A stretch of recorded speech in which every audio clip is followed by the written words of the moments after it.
Je pense que j'ai appris à penser contre moi-même parce que c'est ça aussi qu'on apprend quand on voyage. On l'apprend soit parce qu'on le veut, soit parce que ça s'impose à nous. C'est à la découverte de cultures différentes, de milieux différents. Et en fait, il n'y a rien de plus important pour grandir personnellement et faire grandir les autres avec qui on travaille que d'aller penser contre soi-même, c'est-à-dire sortir de son horizon qui est souvent par définition trop restreint. C'est immoral que de dire et de demander aux autres, je pense notamment à l'Asie ou à d'autres pays, l'Amérique latine, l'Afrique, de ne pas voyager. C'est pas possible, nous l'avons fait et ça nous a construit, nous, à la fois en tant que civilisation, mais aussi en tant que système économique. Donc c'est pas possible aujourd'hui de demander à d'autres de ne pas faire ce que nous avons fait.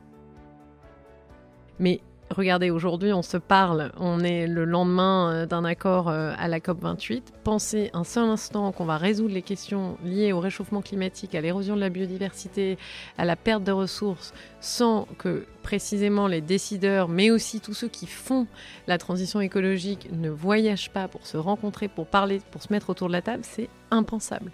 Impensable. Par définition, les émissions de CO2, elles ne connaissent pas les frontières et donc elles doivent se régler collectivement. C'est un exemple de la nécessité de continuer à voyager. Parce que la communauté est clé, parce que l'entraide nous possède, on a décidé de mettre en lumière tous ces visionnaires. Bienvenue dans le podcast Build a City for Good de Daphne. Bonjour à tous, aujourd'hui c'est un épisode un peu spécial puisque nous ne vous parlons pas depuis notre boardroom à Sentier. Non, aujourd'hui nous avons fait le voyage jusqu'à Issy-les-Moulineaux, dans la tour Sequana de chez Accor. Et qui de mieux justement pour nous parler du voyage de demain que Brune Poisson. Bonjour Brune. Bonjour à vous. Bienvenue et merci de nous accueillir chez Accor. Comme je l'ai dit, aujourd'hui nous allons nous tourner vers l'avenir et nous pencher sur le secteur qu'Accor incarne si bien, celui de l'hôtellerie et plus largement celui du voyage. Pour cela, je suis accompagnée de Paul. Salut Paul. Bonjour à tous. Paul, tu es partenaire chez Daphne et les auditeurs, vous commencez un peu à le connaître maintenant. Pour commencer, Brune, est-ce que tu peux retracer brièvement ton parcours jusqu'à ce que tu arrives ici chez Accor comme Chief Sustainable Officer depuis 2 ans ? Je crois que mon parcours, il pourrait déjà se résumer en un mot, c'est le mot voyage. Pourquoi ? Parce que je suis née à l'étranger, mais j'ai surtout grandi dans une zone rurale et c'est là où j'ai commencé à prendre conscience en fait dès l'enfance des enjeux environnementaux. Et puis ensuite, je suis allée étudier dans un pays anglo-saxon, à Londres. J'ai travaillé là pour un think tank. Et puis ensuite, j'ai travaillé en Inde pendant environ 6 ans, au cabinet du Premier ministre indien, à l'Agence française de développement, pour Veolia, sur des projets liés à la protection de la biodiversité, mais aussi au transport durable ou à l'accès à l'eau de bonne qualité pour tous. Et puis ensuite, je suis allée aux États-Unis, où j'ai à nouveau repris mes études, travaillé dans un incubateur de start-up, eu un enfant et surtout construit un projet politique que j'ai pu pleinement mettre en œuvre, pas toute seule évidemment, mais avec Emmanuel Macron en 2017. Je me suis engagée en politique, j'ai été membre du gouvernement sur les sujets liés à l'écologie et je suis revenue, si je puis dire, à mes premières amours avec Accor, que j'ai rejoint il y a près de 2 ans maintenant, en tant que Chief Sustainability Officer ou directrice du développement durable, comme on dit aujourd'hui. Okay. Et ce que vous ne savez pas, mesdames et messieurs les auditeurs, c'est que la vue est absolument sublime depuis la pièce où on parle et qu'on pourrait se dire qu'on est presque déjà au-dessus de la Terre. En fait, on est déjà en train de voyager juste en regardant l'horizon. Et qu'est-ce que tu retires de toutes ces années qu'est-ce qu'elles t'ont appris et à quoi elles te servent aujourd'hui chez Accor ?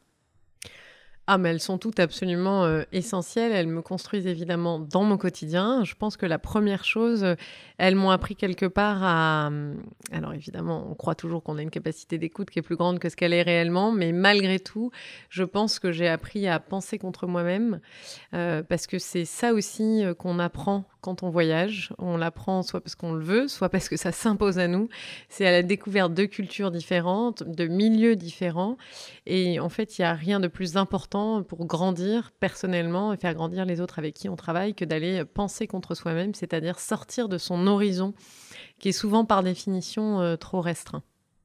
Donc si on rentre directement dans le vif du sujet, du coup, parce que c'est une super transition, pour parler du voyage de demain, où, comme tu le dis, le voyage, c'est la découverte des autres et donc aussi, c'est de se remettre en question nos connaissances, ce dont on croit, au contact des autres, d'autres cultures. Et donc ça, on parle beaucoup, nous, dans le métier de ESG, donc ce serait la partie sociale. Mais il y a aujourd'hui toutes les questions sur le E, donc l'environnement, et le voyage, l'industrie du voyage, travel and leisure, est une industrie qui est assez polluante aujourd'hui. On nous dit de ne plus prendre l'avion. Jean Covici propose même de limiter un passeport carbone. Un passeport carbone. Enfin, il y a tous ces enjeux-là qui sont en train de se dire, OK, en fait, il faut qu'on arrête de voyager. Mais si on arrête de voyager, on se referme sur soi et on va avoir tous les enjeux qu'on voit aussi aujourd'hui de monter des extrêmes et de se recentrer sur soi-même. Comment tu vois, toi, cette dichotomie entre l'environnement, le social et comment allier tous ces sujets?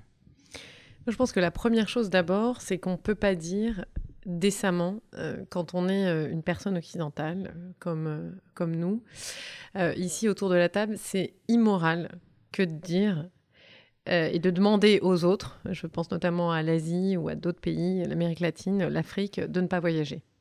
C'est pas possible, nous l'avons fait et ça nous a construit, nous, à la fois en tant que civilisation, mais aussi en tant que système économique. Donc c'est pas possible aujourd'hui de demander à d'autres de ne pas faire ce que nous avons fait. Donc maintenant, ça pose la question des technologies. Est-ce qu'on va suffisamment vite et quelles sont les solutions pour qu'on puisse voyager différemment? Parce qu'en fait, c'est vraiment ça l'enjeu.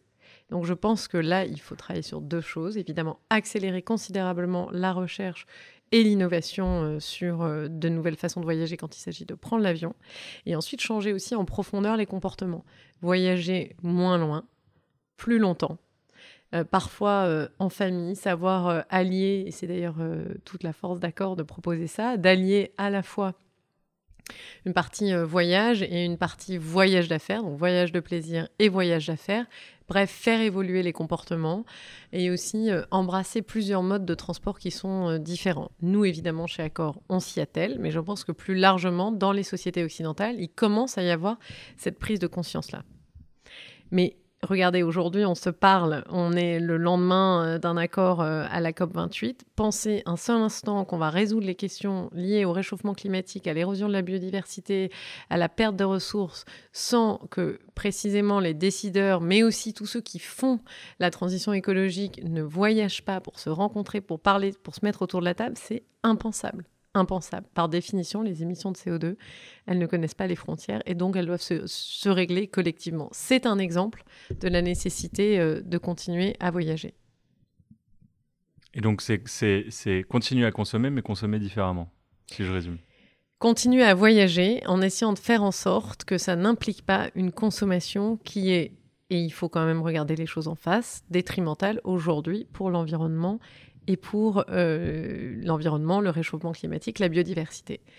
Mais encore une fois, je crois qu'il y a un angle qu'on oublie aussi souvent dans la transition écologique, et c'est pour ça qu'en France, on a eu un mouvement de colère contre certaines mesures environnementales, et je pense que quand on travaille sur les questions environnementales, on est encore un peu aveugle à cette question-là, c'est la question sociale. Et le voyage, le tourisme, certes, est un facteur important, quand c'est mal fait, de dégradation des écosystèmes, mais c'est aussi une solution pour sortir et éradiquer la pauvreté dans beaucoup de pays. Par certains aspects, elle le renforce, mais par d'autres aussi, c'est un ascenseur social. Quand les gens viennent travailler dans les hôtels, ça peut changer leur vie, parce qu'on leur propose, on leur offre un avenir. Et quand vous regardez, il y a des pays dont 70% du PIB est dépendant directement du voyage et du tourisme. Et donc là, vous voyez combien la question du développement, de la sortie de la pauvreté et la question du tourisme sont étroitement liées.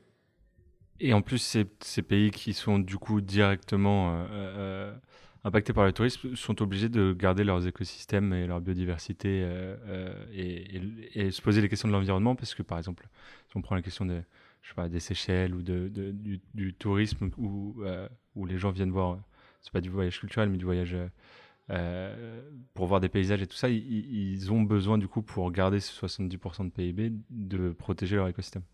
Absolument. Et c'est là où je pense qu'il y a une prise de conscience qui était plus que salutaire, qui a eu lieu dans le secteur du voyage et du tourisme. Globalement, vous savez, quand vous êtes dans l'industrie du tourisme, ce que vous vendez, c'est une vue. c'est un paysage.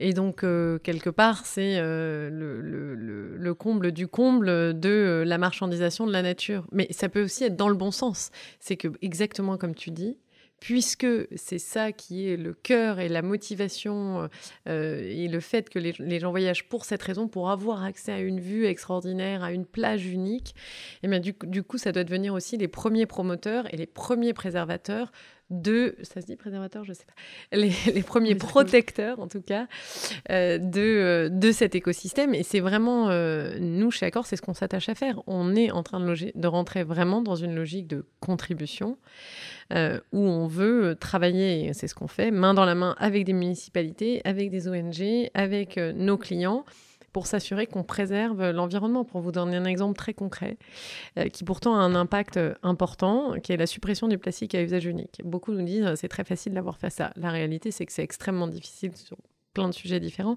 mais c'est aussi que, en fait, c'est absolument vital, parce que dans beaucoup de pays dans lesquels on opère, il n'y a pas de système de gestion des déchets. Donc, vous travaillez main dans la main avec les autorités pour les pousser, pour qu'elles mettent en place, faire du lobbying positif pour qu'elles mettent en place des systèmes de gestion des déchets qui soient efficaces. Mais dans un premier temps, vous réduisez au maximum vos déchets. Et là, je vous parle du plastique à usage unique, mais il y a évidemment tout le gaspillage alimentaire et puis plus largement l'économie circulaire au sein des hôtels. Comment est-ce qu'on réutilise, réemploie, prolonge la durée de vie de chacun des objets d'ameublement, par exemple, dans nos hôtels. Et quand tu arrives chez Accor, donc il y a un peu plus de 2 ans, comment tu arrives sur le sujet? Enfin, il y avait déjà plein de choses mises en place, évidemment, mais comment tu arrives à faire en sorte que ces sujets deviennent stratégiques pour le groupe et pour les investisseurs, et pour toutes les parties prenantes, que ce soit les personnes qui travaillent dans l'hôtel, mais jusqu'aux investisseurs? Et de façon un peu plus globale, comment tu le vois comment on peut arriver à faire en sorte que ces questions soient stratégiques pour toutes les entreprises dans le monde? Je pense que la première chose qui compte, qui est essentielle, c'est un soutien et une vision forte de la part du PDG de l'entreprise. Croire qu'une entreprise, elle est aveugle et elle n'est pas profondément influencée par la vision de son PDG, c'est juste vivre sur une autre planète. Et donc ça, c'est quand même la question qui est essentielle. Et c'est une des raisons pour lesquelles j'ai rejoint Accor, c'est parce que c'était profondément ancré dans la vision du PDG. La deuxième chose aussi, c'est qu'il faut changer certaines pratiques. Et notamment, c'est-à-dire mettre en place toute une série de cliquets au sein de l'entreprise qui fait qu'on ne peut plus reculer. Par exemple, mettre en place des bonus qui soient liés, et de façon significative, pas à la marge, mais liés à la performance environnementale. Par exemple aussi, transformer les façons de travailler pour passer beaucoup plus en mode projet. Par exemple aussi, avoir un exercice de sincérisation des données, c'est-à-dire se dire où est-ce qu'on en est pour de vrai. Et je vais oser communiquer ma performance, même si elle n'est pas à la hauteur de ce que moi-même je pensais qu'elle était. Et donc faire cet exercice-là, c'est un changement profond de mentalité au sein de l'entreprise. Et ce changement de mentalité-là, il doit s'appuyer sur une méthodologie qui est différente, poussée par des bonus et soutenue par une vision forte. Super clair. Et tu as réussi à embarquer tous les collaborateurs comme voulu, comme souhaité? D'abord, je pense qu'il faut être un peu humble. Il y en a beaucoup qui l'avaient vraiment très profondément ancré en eux. D'ailleurs, on a ce qu'on appelle on a un collectif d'employés qui est puissant, qui s'est organisé, qui pousse en interne, qui met la pression sur moi et sur d'autres dans le groupe pour qu'on aille encore plus loin. Ça, c'est une première chose. Et puis, la deuxième aussi, c'est que c'est une source de fierté qui est quand même très forte. Et que si on ne le présente pas nécessairement toujours je pense qu'il faut 2 choses. Je pense qu'il faut des objectifs monde, c'est-à-dire qu'il faut rehausser le niveau d'ambition et la transformation des opérations à l'échelle du monde sur toute une série de grands sujets. Le carbone, le gaspillage, le nombre des déchets qui est produit, la labellisation de nos pratiques. Toutes ces grandes transformations, elles doivent être systémiques, elles doivent être faites à l'échelle du groupe et elles permettent de travailler et de se reposer la question du business model. Et ensuite, évidemment, il faut laisser une marge de manœuvre dans les régions, dans les business units pour qu'elles puissent innover. Et c'est là, en fait, que les employés s'emparent de cette question-là. Pour vous donner un exemple très concret, Il y a une région, par exemple au Moyen-Orient, on a voulu travailler sur transformer beaucoup l'alimentation dans les hôtels. Et au début, tout le monde me disait « mais non, c'est pas possible, on peut pas réduire la part carnée dans les hôtels, il y a des questions culturelles où il faut des buffets qui soient débordants, etc. » Et en fait, en laissant la main aux chefs, en faisant un outil de fierté potentielle, ils ont transformé leur menu, mesuré l'impact carbone de chacun des aliments qu'ils proposaient et transformé aussi leur façon de travailler et ont permis de significativement baisser, parfois de 20%, le gaspillage alimentaire.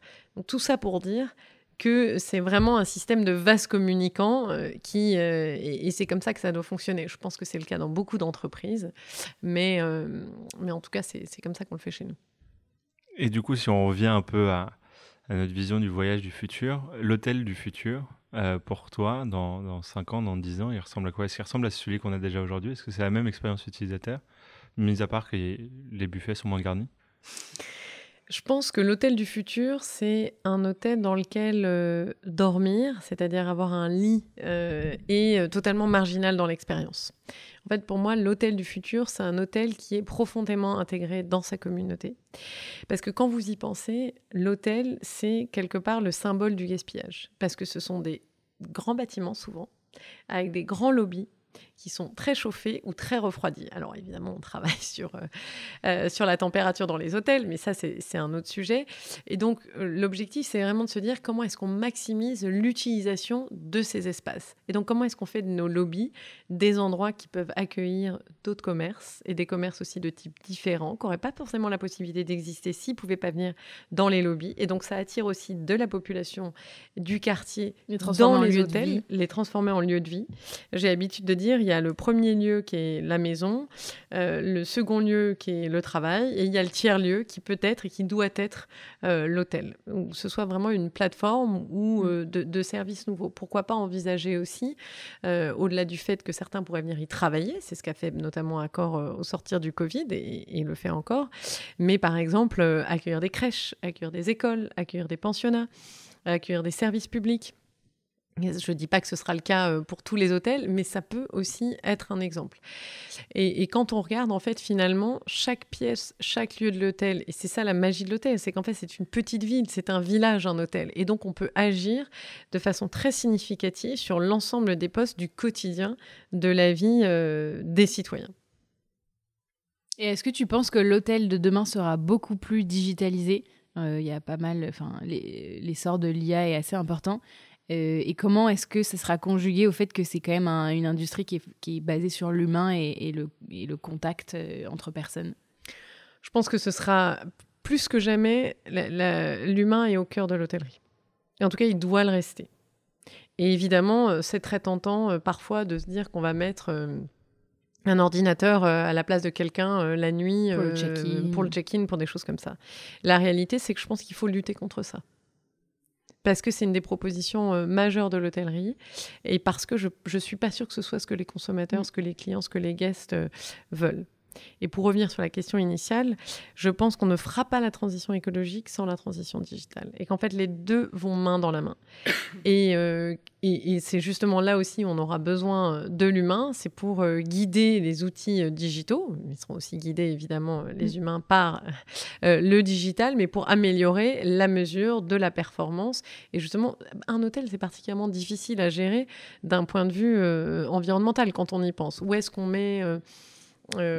met, par exemple, quelle chambre on ouvre, quelle chambre on ferme, en fonction des fluctuations de la météo, etc. Ça peut avoir un impact majeur sur le bâtiment et sa consommation d'énergie. Et là, évidemment, on a besoin d'être aidé par les nouvelles technologies. Ça se développe et en tout cas, l'hôtel sera, oui, plus digitalisé, mais du coup aussi bien plus respectueux de l'environnement. Et si on sort de l'hôtel et qu'on fait vraiment l'expérience du voyage, parce que Accor travaille aussi sur toute l'expérience du voyage, et qu'on se met cette fois pas du point de vue de l'hôtel où on peut faire rentrer les communautés locales dans ces lieux, et faire de ces lieux des lieux de vie, mais du côté du voyageur, est-ce que son expérience va changer? J'espère. Et il le faut. Et comment? Et comment? Eh bien justement parce qu'il va rentrer dans un lieu de vie et au lieu de rentrer dans un endroit qui est standardisé et finalement c'est peut-être ce qui était recherché dans certaines années, à une certaine époque parce que et d'ailleurs c'était la grande époque de la multinationale où par définition elle était la même dans plusieurs nations. Aujourd'hui je pense qu'il faut passer au multilocal et en fait pénétrer dans un hôtel, c'est pénétrer dans la culture d'un pays, mais aussi potentiellement d'une ville et encore plus précisément d'un quartier. Et c'est ça que l'hôtel devra incarner et doit incarner. On en voit déjà les prémices dans beaucoup d'hôtels du groupe, mais c'est ça qu'il faut considérablement accélérer. Donc là où Accor s'est construit sur de la standardisation, il faut changer ce paradigme, l'inverser, pour ramener la... Déstandardiser. Et tout l'enjeu, ça va être évidemment de déstandardiser tout en gardant le même niveau de service, à commencer par exemple par l'hygiène et par un certain standing en fonction des segments. Non, j'ai perdu mon idée. Paf, on garde l'hygiène, on garde tous les services obligatoires. Oui, on garde, et ça va être toute la difficulté et tout l'enjeu, c'est comment est-ce qu'on garde ce qui faisait et ce qui a fait, ce qui a permis et ce qui a donné envie aussi de cette standardisation, c'est-à-dire un niveau d'hygiène, un niveau de service, un niveau de qualité qui soit commun à tous les hôtels, tout en aussi faisant une part beaucoup plus belle aux questions locales. Et comment faire ça sans augmenter les coûts de transaction, sans accroître aussi trop fortement les coûts? Eh bien, je pense que c'est possible en diversifiant et en maximisant justement l'utilisation du bâtiment et l'utilisation de l'hôtel en lui-même. Et tu parlais de changer aussi les moyens de transport, enfin la consommation des transports. T'as des pistes là-dessus? Alors évidemment, ça n'appartient pas qu'au groupe Accor, puisque c'est quand même beaucoup des questions de politique publique, parce que les transports publics, ils sont décidés par l'État, par l'Europe, quand on parle de l'Europe, mais je pense par exemple au développement du train, du transport de nuit. Je pense aussi à des façons différentes de prendre l'avion. Encore une fois, se poser la question quand on a la chance de pouvoir le faire, est-ce que je prends l'avion ou pas? Et surtout, comment est-ce que je fais en sorte d'avoir un trajet, si jamais je suis obligée de prendre l'avion, qui minimise l'impact environnemental? Par exemple, éviter de prendre plusieurs trajets courts, parce qu'on sait que c'est quand l'avion décolle et atterrit qu'il y a beaucoup une consommation particulièrement importante de kérosène et d'émissions de gaz à effet de serre. Et puis par ailleurs aussi, donner envie. Et c'est là le rôle de l'hôtel, c'est là aussi surprendre quelque part le guest qui vient dans l'hôtel en lui offrant ce on peut appeler ça du modalité de transport qui soit multimodale, c'est-à-dire à la fois, si on est en ville, c'est beaucoup plus facile en ville, mais à la fois du vélo, potentiellement de la trottinette, puis après un tram, un bus, et comment en fait l'ensemble du parc hôtelier s'inscrit dans cette transformation-là et permet de l'accélérer aussi. Et pour vous donner un exemple de maximisation des actifs et de transformation aussi de l'hôtel, certains des parkings d'hôtels, on les mutualise avec des municipalités ou avec d'autres entreprises parce qu'ils ne sont pas utilisés forcément aux mêmes heures de la journée. Et souvent, évidemment, les parkings d'hôtels ils sont vides la journée. Et donc, il s'agit là d'en maximiser l'utilisation et donc d'éviter l'artificialisation des sols. Et en parlant d'éviter l'artificialisation des sols au maximum, chez nous, il y a une politique très consciente de favoriser et développer la conversion, c'est-à-dire construire des hôtels sur des bâtiments qui existent déjà, plutôt que de construire des hôtels sur de la terre vierge, en tout cas éviter la bétonisation au maximum.